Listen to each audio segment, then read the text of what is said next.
Yeah, you got to live in this world where you pay bills and you do stuff like that, but it's not very valuable. Like, people defend it with their lives and that, and I wonder, why are they doing that? Why don't they just tell stories? Why don't they think about stories? Why don't they learn the things that if somebody tells you a story and you think about it, you realize how ridiculous it is that some of the things that we do are.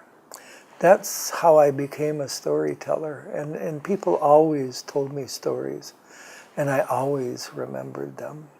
And I can even probably tell you stories from before I went to school, if I have a minute to think about them, because that was how my life was built. Some people build their life on science or on mathematics, but I do it by stories. And when I was a teacher, I often thought, if, say, you taught grade 2 or grade 8 or grade 12, you could do the whole thing with stories. That could be your curriculum.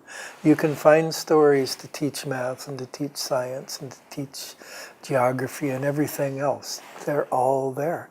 And if you can't find one, you can make it up, because you know that from stories. If stories didn't take us away, like books or movies or TV or stories that we tell, or even little stories like songs and poems, if they didn't take us away from this world, what then would be the point of them? And some people say, well, that's very escapistic. Are you trying to escape this? And I'm thinking, no. I'm looking for a doorway to walk through. And the story opens up the doorway and it puts you somewhere else. Like, I'm working now on a story about a little boy and a dragon. Well, you're not going to find too many of them. But one of my nephews, I accidentally told him I had 4 dragons in my basement. And he kept bugging his mom and dad, I want to go to Manunk Joe's and see the dragons, And, I thought, I should be more careful with stuff like that. But a story about a dragon opens up a doorway.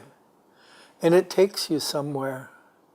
And it takes you to a different level of understanding and a different way of seeing and perceiving the world. I mean, some people have to use drugs to do that.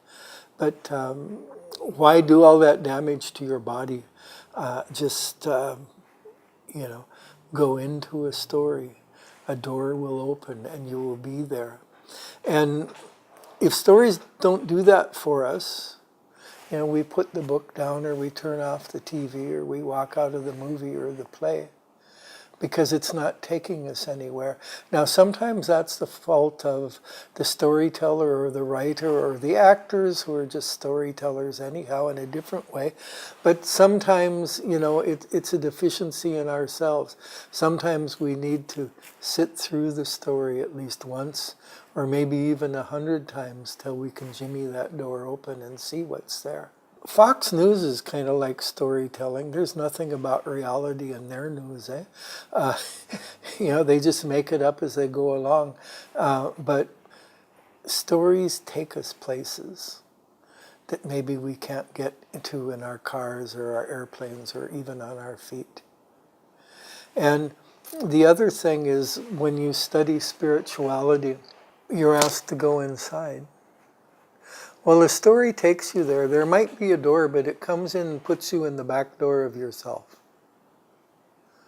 And when you're in the back door of yourself, well, there you are. Everything's open for whatever it is. Some people say, each one of our cells is a hologram of the whole world. And other people say, if you want any answer, you have to look inside. Well, stories take us there, a little bit roundabout. It's probably straighter ways to do that, but most people can't do that. They won't sit still long enough.